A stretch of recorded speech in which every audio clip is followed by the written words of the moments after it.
T'as pas obtenu le job qui aurait tout changé à ta vie, ta belle promotion t'est passée sous le nez, la maison de tes rêves a été vendue à quelqu'un d'autre, ton amoureux ou amoureuse t'a lâchement envoyé balader, ton meilleur ami t'a trahi.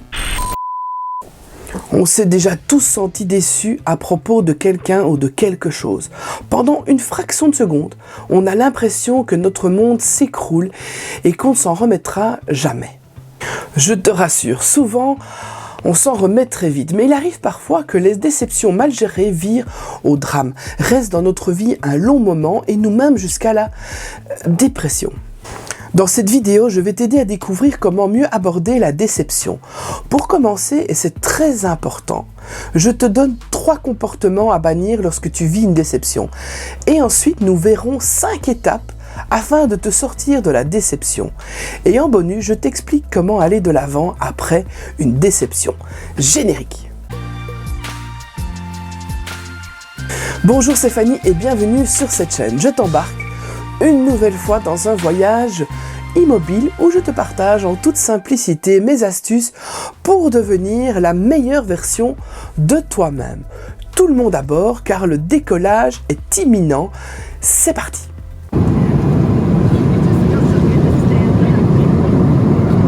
La plupart des gens ressentent un certain malaise lorsqu'ils font face à la déception. Bah ouais, on nous apprend pas à gérer ce sentiment à l'école ou dans la vie en général. Notre réaction est de chercher à le noyer et à l'ignorer avec des comportements que nous devrions bannir. Hey, oublie pas de t'abonner,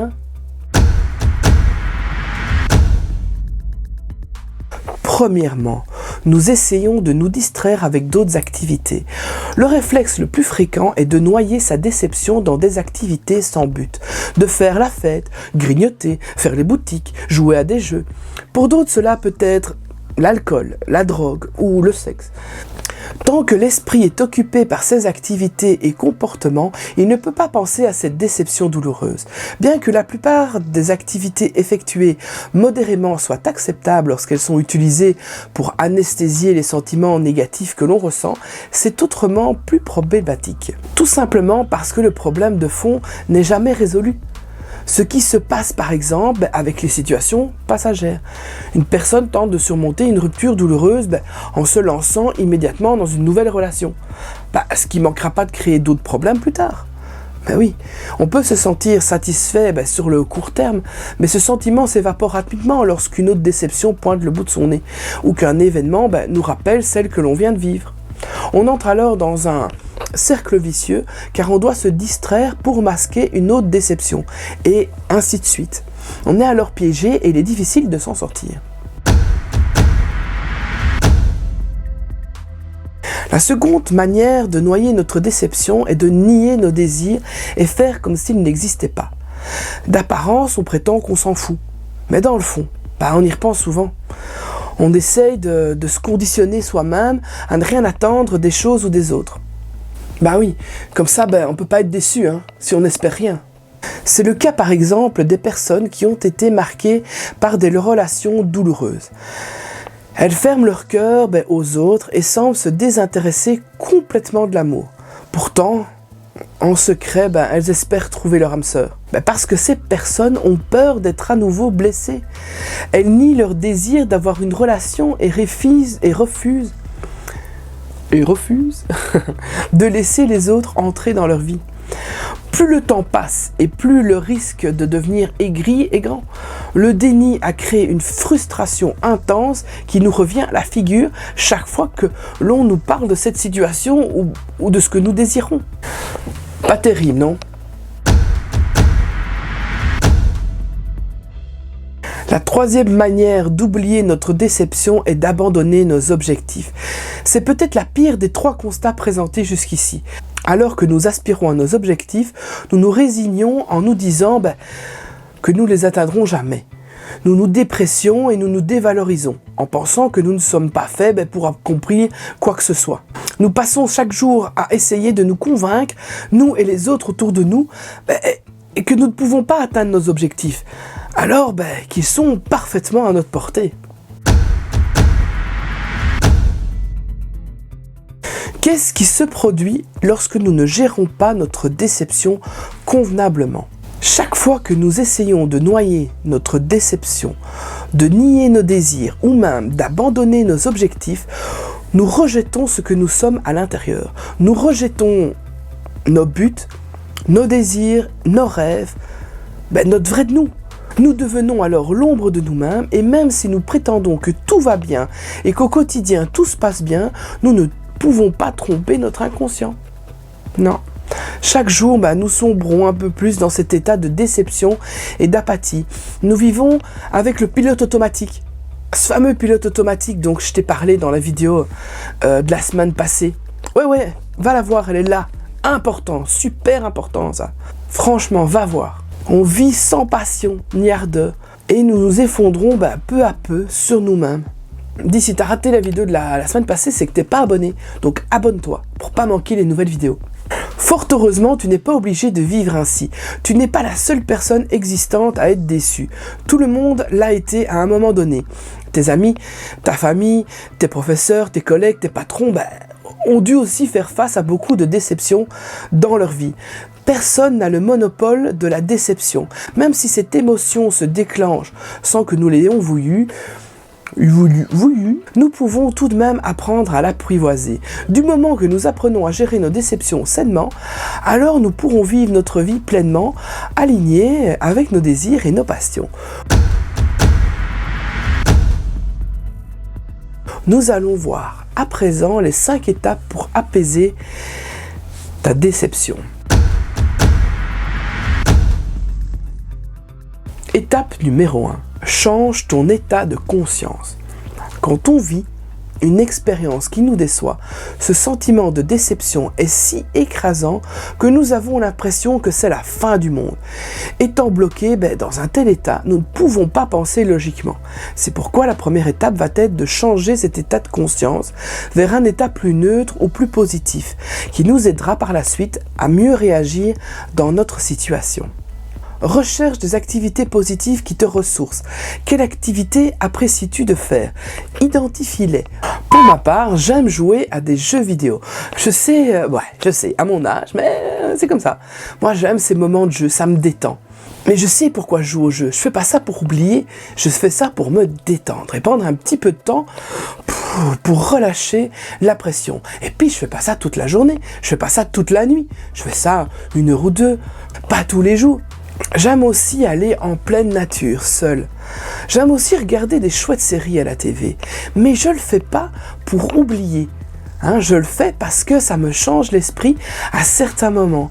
Parce que ça me met en joie. Et je passe pas ma vie à faire ça. C'est juste un petit moment. Parce que dans ces moments-là de déception, faire ce qui nous fait nous sentir mieux est important afin de faire le vide de toutes les pensées négatives que nous avons accumulées. Il suffit juste de se laisser guider par ce qui nous attire en prenant l'engagement de revenir à notre vie quotidienne par la suite. Oui, je vous l'ai dit, on ne reste pas coincé dans les séries en boucle. Non. On fait juste un petit moment pour nous changer la tête et puis pouf, on revient dans sa vie. Étape numéro 2. Attache-toi à ton désir, pas au résultat. Lorsque nous sommes déçus, notre source de déception est liée à notre attachement à un certain résultat. Lorsque la situation ne se déroule pas de la manière dont nous l'avions imaginé, alors nous sommes déçus. C'est une réponse émotionnelle parfaitement naturelle. Par contre, c'est pas parce que nous n'avons pas obtenu le résultat escompté que nous avons échoué.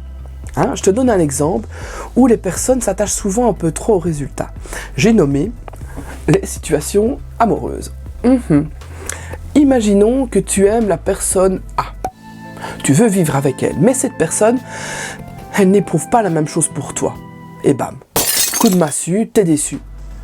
Mais arrête-toi quelques instants pour penser à la chose suivante. Que désires-tu réellement ? Ce que tu désires, c'est probablement une relation d'amour authentique et sincère avec quelqu'un. Cette personne A n'est qu'une personne parmi de nombreuses autres dans ce monde dont tu peux tomber amoureux. Elle n'est pas la seule personne que tu es capable d'aimer. Il y en a beaucoup d'autres, là dehors, qui pourraient être compatibles avec toi. Ainsi, au lieu de lier toutes tes attentes à cette unique personne, reconnecte-toi à ton désir intérieur qui est d'éprouver et de vivre une relation qui te satisfait. Autre exemple, maintenant imaginons que tu es aujourd'hui au point A, chômage, solitude, pauvreté, et que tu veux à tout prix arriver à un point B spécifique, une offre d'emploi, une personne, un salaire. Quel est ce désir qui te pousse à avancer vers ce point B ? Connecte-toi à ce désir. Laisse ton imagination dessiner ta situation idéale, puis réalise enfin que le point B n'est qu'une des nombreuses destinations vers laquelle tu peux aller. Il y a plein d'autres voies possibles, comme le point C, D, E et jusqu'à Z. Celles-ci satisferont ton désir tout aussi bien, sinon mieux que le fameux point B auquel tu t'accroches. Concentre-toi donc sur ce que tu désires à l'intérieur et pas sur cette chose ou personne dont tu penses qu'elle pourra combler ce désir. Il n'y a pas qu'une seule manière de le réaliser, tous les chemins mènent à Rome, paraît-il. Étape numéro 3. Libère-toi de tes attentes. Tout comme le sentiment d'impatience, la déception est souvent liée à une attente particulière, voire même à une croyance. Comme si la réalité devait se conformer à ce que tu attends d'elle. Bien des personnes enchaînent ainsi les déceptions parce qu'elles n'arrivent pas à voir la réalité telle qu'elle est réellement. Si tu es déçu par quelqu'un ou quelque chose, cela signifie que tes attentes ne correspondent pas à la réalité. Ta perception des choses est biaisée, un peu comme si tu portais des lunettes qui déforment le monde que tu vois. Par exemple, disons que tu as été déçu par ton ami. Tu l'as déjà invité plusieurs fois et il ne te rend pas l'appareil, il ne te réinvite pas. Tu es déçu, pas parce que ce n'est pas ta conception de l'amitié, mais il s'agit de ta conception. Lui, il ne voit peut-être pas les choses comme toi. Faire face à la déception exige de toi de laisser tomber tes fausses croyances et tes attentes. C'est pourquoi, dès que tu ressens la déception, demande-toi à quelle croyance je m'accroche. À quelle fausse perception je regarde le monde qui m'entoure ? Qu'est-ce que j'attends de la réalité et que je n'obtiens pas ? Si l'on reprend l'exemple des relations de l'étape 2, c'est-à-dire que tu es déçu parce que la personne A ne veut pas t'aimer en retour. Tu as l'impression d'avoir perdu ce qui aurait pu être une merveilleuse relation. Cependant, c'est une illusion qui se joue dans ton esprit. Si cette personne ne veut pas être avec toi, peu importe ses raisons, il ou elle n'est pas la personne qui satisfera ton désir d'une relation amoureuse épanouie. Il ou elle n'est pas la personne qui peut te donner ce que tu désires. Cette croyance qu'il ou elle est la seule personne qui peut t'apporter ce dont tu as besoin est incorrecte. Il est temps de t'en libérer. Étape numéro 4. Comprendre qu'il n'y a pas d'échec. La plupart des gens se sentent déçus parce qu'ils pensent avoir raté quelque chose. Comme si une opportunité venait de s'envoler comme ça, sous leurs yeux. T'as cru qu'il suffisait de travailler dur et que tout irait pour le mieux. Ou bien que tout sacrifier pour cette personne t'apporterait son amour et sa reconnaissance. Cette expérience te montre que ta façon de penser n'était pas la bonne, que ta méthode ne produit pas le résultat que tu escomptais. Ainsi, tu vas probablement changer d'approche, agir différemment pour satisfaire ce désir intérieur, tout en tenant compte de la réalité qui t'entoure. Contrairement à ce que tu crois, cette déception t'a permis d'en apprendre plus sur toi, sur ta situation, sur le monde. Tu as acquis quelque chose de précieux, une connaissance importante dans ta vie. Comment croire alors que tu as vécu un échec si cette situation t'a rendu meilleur ? Comme dit l'adage, ce qui ne nous tue pas nous rend plus forts.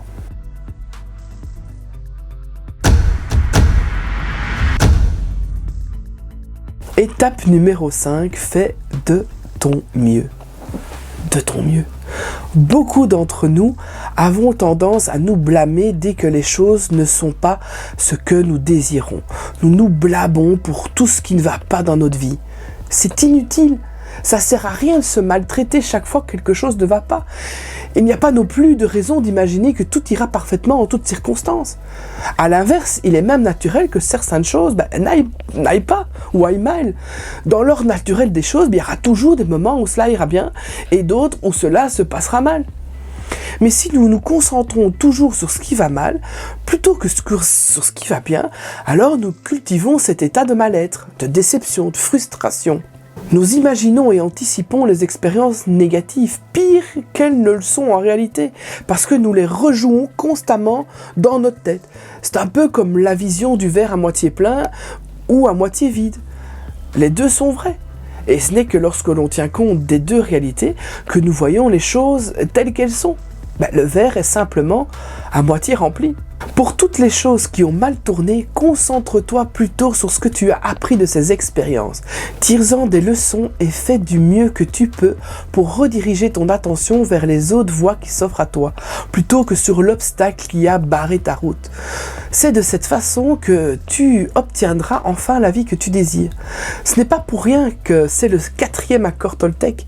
Fais toujours de ton mieux. Et si tu connais pas les accords Toltec, les 4, je te mets le lien là, ici au-dessus et dans la description, parce que j'ai fait une vidéo sur ce sujet et ça va changer ta vie. Avant de conclure cette vidéo, en bonus, je te propose comment aller de l'avant. Gérer les déceptions n'est pas une tâche facile. Je te propose de te concentrer sur tes désirs au lieu de rester bloqué sur le résultat. Tes buts et tes désirs sont la boussole qui te donne la direction à suivre pour les atteindre. Dans chaque situation, choisis l'action qui te permet de vivre le plus en accord avec toi-même. Dans les limites de tes capacités, bien sûr. Tant que tu fais cela, tu n'auras aucune raison de te sentir mal, car tu auras fait tout ce que tu pouvais et tu pourras être fier de toi. Et même si ça tourne mal. J'espère que ce voyage immobile te permettra de mieux gérer tes déceptions. À tout bientôt pour un nouveau départ, car un autre voyage est imminent.